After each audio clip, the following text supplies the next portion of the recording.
Western air defense rests on a simple transaction. When a missile is near, you fire a more expensive missile at it. Against most threats, the math holds. But the entire model works only as long as the warehouse stays full. And after 4 years of sustained Russian bombardment, Ukraine's warehouse is emptying faster than Western production lines can refill it. To this end, Russia built the Kh-47M2 Kinzhal. Launched from modified MiG-31 interceptors, the missile travels at more than 5 times the speed of sound and carries a 1,000-pound warhead over several hundred miles. The Kremlin has marketed it for years as effectively impossible to stop. And for a brief window last autumn, that claim came close to holding up. After Russia modified the missile software to better evade interception, military officials told news outlets that Ukraine's intercept rate collapsed, from roughly 37% in August to only 6% in a single season. Then, the Kinzhals began arriving at full hypersonic speed and burying themselves in empty fields. The reason is a Ukrainian-built system called Lima, a network of ground stations developed by Cascade Systems and operated by the electronic warfare unit known as Night Watch. Lima fires nothing and carries no warhead. What it does is talk to the missile. The Kinzhal navigates by listening for satellite positioning signals arriving faintly from orbit, and Lima's stations broadcast counterfeit versions of those signals from the ground. Louder, closer, and wrong. The missile hears the lie, dutifully corrects its course toward coordinates that do not exist, and delivers itself into farmland. The operators added one flourish. Through the static fed to the missile, they transmit a Ukrainian battle hymn. The image is hard to improve upon. Russia's flagship hypersonic weapon, approaching a city at Mach 5, listening to a folk song all the way into oblivion. Russian designers anticipated jamming. The Kinzhal carries an 8-element anti-jamming antenna. But Lima operates as a coordinated swarm, no less than 32 stations transmitting in concert, leaving the missile unable to determine what voice is the false one and severing its satellite link at nearly 190 miles. A third mode goes further. In the words of Night Watch Commander Al-Kamik, quote, "The third type of signal is a cyber attack. It feeds the receiver corrupted data, and the system keeps trusting it long after the weapon has left the jamming zone." Stripped of satellite guidance, the Kinzhal falls back on inertial navigation, a system that accumulates error with every mile flown. For a missile crossing more than 300 miles, that drift is the difference between a power plant and a field. The results deserve careful handling. The most striking numbers come from the developers themselves. Of 59 Kinzhals fired at protected sites, they claim 58 were thrown off target. 26 in the first 3 months of 2026 alone, alongside 33 cruise missiles and more than 10,000 drones, with a suppression rate above 98% within covered zones. According to some open intelligence sources, the Lima system is a genuine breakthrough. The economists explain the enthusiasm. A Patriot battery spends millions per engagement against a finite inventory. A Lima station defends by transmitting, an act it can repeat indefinitely. But the vulnerability it exploits is not Russian, it's universal.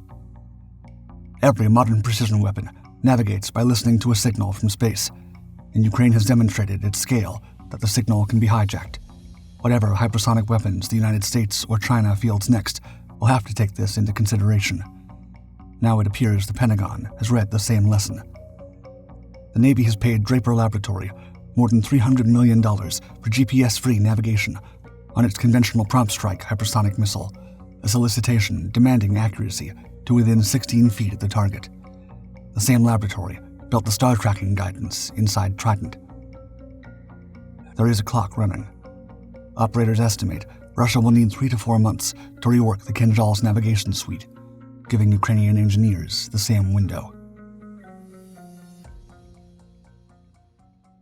Europe has spent the past decade telling itself the continent would rearm, rebuild its industrial base, and free itself from the habit of solving every defense problem by writing a check to an American contractor.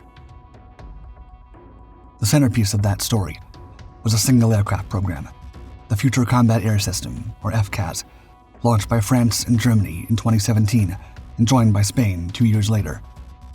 With a projected cost of around 100 billion euros, roughly $115 billion, it was the largest defense project in Europe. On June 8th, Germany's chancellor ended it.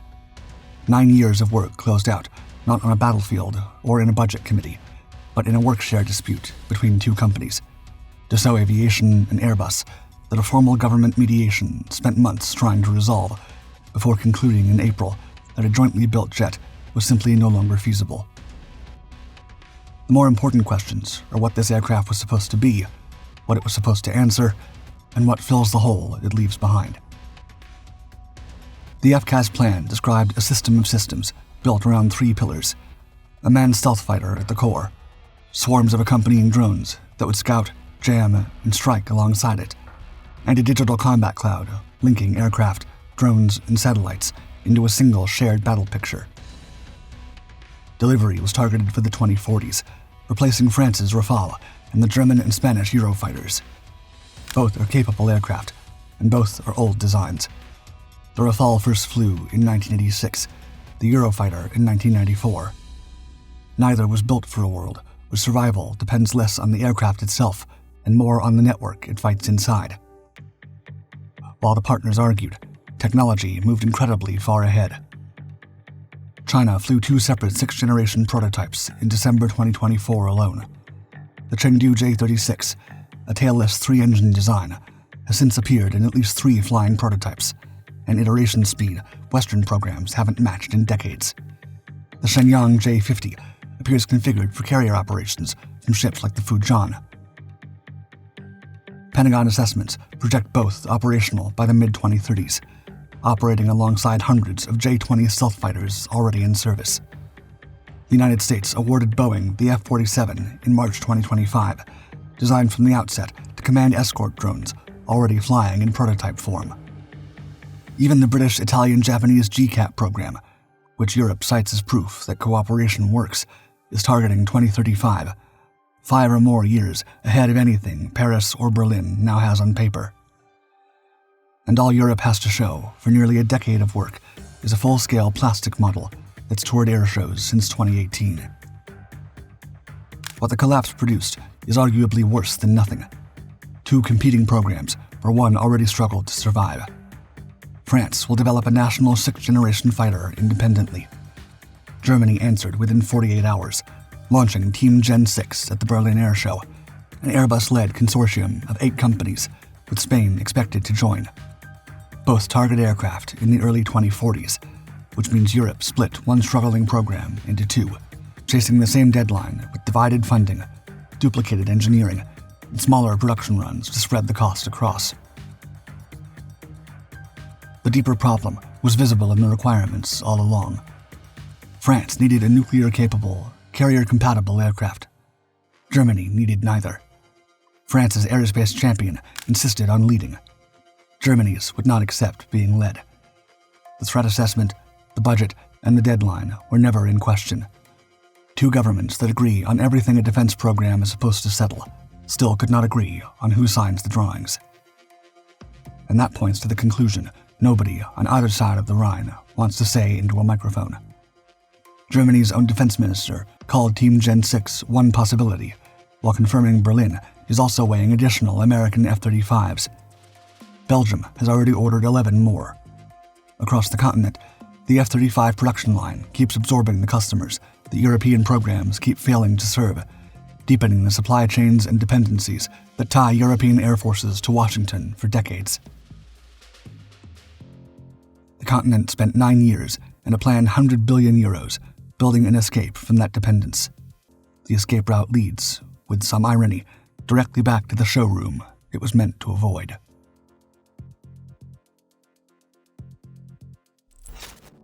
For 2 years now, the arrangement between North Korea and Russia has been the most documented secret in warfare. Pyongyang sends Moscow what its war in Ukraine consumes faster than Russian industry can replace it. Artillery shells by the millions, and soldiers by the thousands. As payment, Russia, cut off from the international financial system, cannot simply wire the money, so it pays in knowledge, facts, and documents. Every analyst tracking the relationship described the pipeline going in one direction. What no one could point to until this year was the return shipment. This year, it arrived as hardware that North Korea had previously been unable to build. The biggest receipt of this transaction weighs 5,000 tons. In December 2024, North Korea unveiled the Cho-hyun class, a guided missile destroyer, the largest warship the country has ever put in the water. Expert analysis of the released imagery describes the vessel carrying more than 70 vertical launch cells for cruise and ballistic missiles, quad anti-ship missile launchers, torpedo tubes, and a 5-inch gun. On paper, it is a serious combatant. The question is how a navy that had never built anything close to this suddenly jumped years ahead in its technical skill. The answer is written on the deck. The destroyer's air defense system is the Pantsir-M, the naval version of a Russian point defense system, appearing in North Korean service for the first time. Its four-faced phased array radar matches the layout Russia installs on its own Karakurt-class ships. South Korea's Joint Chiefs, choosing their words carefully, stated the North may have received some kind of assistance from Russia. Independent specialists were blunt about it. These are Russian systems, or close copies, on a Korean hull, and the most plausible explanation for how they got there is the war. Many analysts raised doubts about whether the Cho-hyun could reliably sail and fight as advertised. These questions were answered in May 2025, when the second ship of the class, the Kangkon, capsized at its own launch ceremony in front of the leadership assembled to celebrate it. Following this embarrassing ordeal, North Korea raised the vessel, repaired it, and put it back in the water within weeks. In June 2026, Kim Jong-un personally attended the sea trials. Ships are not the only asset. On May 26, 2026, North Korea tested a cruise missile it called AI-guided, with a range that put Seoul within reach. Analysts read the AI claim cautiously. Most likely better targeting software, not autonomous intelligence. But a precision missile aimed at a city of 25 million is a different threat than the unguided rockets it replaces.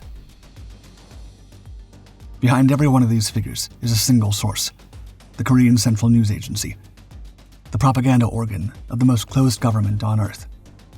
North Korea's weapons used to be so crude that analysts could dismiss the claims outright. That is no longer the position anyone is comfortable taking. And Beijing sure noticed. On June 8th, Xi Jinping arrived in Pyongyang, his first visit since 2019. Russia has been rebuilding North Korea's military with technology China never shared, which puts Beijing in an awkward position as the country that's supposed to call the shots on the peninsula. North Korea is playing both of them. The day before Xi landed, state media showed him inspecting a missile production plant. Xi didn't fly to Pyongyang to admire the hardware. He flew there to remind everyone whose neighborhood this is. For a century, combat rescue has carried the same flaw. To retrieve people from hostile territory, you must send more people into the exact patch of sky or sea that just proved it can kill them. Recovery crews were shot down trying to reach the pilots who were shot down. Air forces accepted that compounding exposure because the alternative was leaving people behind. On the night of June 8, 2026, over the Strait of Hormuz, the United States found a third option. The incident began with an Army AH-64 Apache on patrol, going into the water off the coast of Oman. The cause is officially under investigation. Reporting points to an Iranian attack drone, with President Donald Trump stating that Iran shot the aircraft down. His account added one detail that explains why there were survivors to rescue at all. In the president's words, quote, "It was on fire, but it didn't explode." The two pilots managed a controlled descent into some of the most contested water on the planet, the choke point through which a fifth of the world's oil moves, in an active conflict with the country that owns the opposite shore. The airspace had just proved it could bring down an attack helicopter. Sending a manned recovery aircraft back in would offer Iran a second target. Instead, what arrived had no one aboard to lose. The rescuer was a Navy Corsair unmanned surface vessel, operated by 5th Fleet's Task Force 59, the service's Bahrain-based unit for autonomous systems. The 24-foot boat located the two soldiers using 360-degree passive sensors, took them aboard, and ran them to a safer position where a helicopter could hoist them out without flying into the threat zone. The crash to recovery took roughly 2 hours. Both pilots came out safe and uninjured. The Pentagon describes it as the U.S. military's first publicized use of an autonomous vessel to recover downed air crew in actual combat. The Corsair, built by Texas-based Saronic, is not a billion-dollar platform. Top speed above 35 knots, a payload of 1,000 pounds, and a range of 1,000 nautical miles. The Navy is buying batches under an agreement worth more than $392 million, roughly the cost of 2 or 3 of the helicopters it just helped rescue a crew from. The Corsair did not come through the Pentagon's standard acquisition pipeline. It came through the Defense Innovation Unit's Prime program, a side channel built to move commercial autonomous systems into service quickly. The platform went from prototype to mission-ready in under 15 months, up to 70% faster than legacy approaches, which previously took more than 6 years.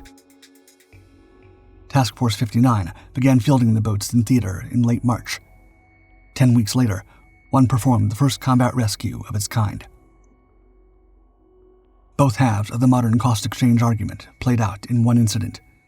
A cheap Iranian drone apparently brought down a helicopter that cost tens of millions. A cheap American drone boat then denied Iran the larger prize. The expensive machine was the casualty. The inexpensive machines decided the outcome on both sides. Task Force 59 has been making this argument since 2021. The unit spent years running drone experiments across the Gulf, while critics dismissed the work as a science fair attached to a real navy. Still, whether Washington treats June 8th as a template or an anecdote is still open. The acquisition system that the Corsair bypassed is still the default, and the ones that don't notice will keep paying the old price.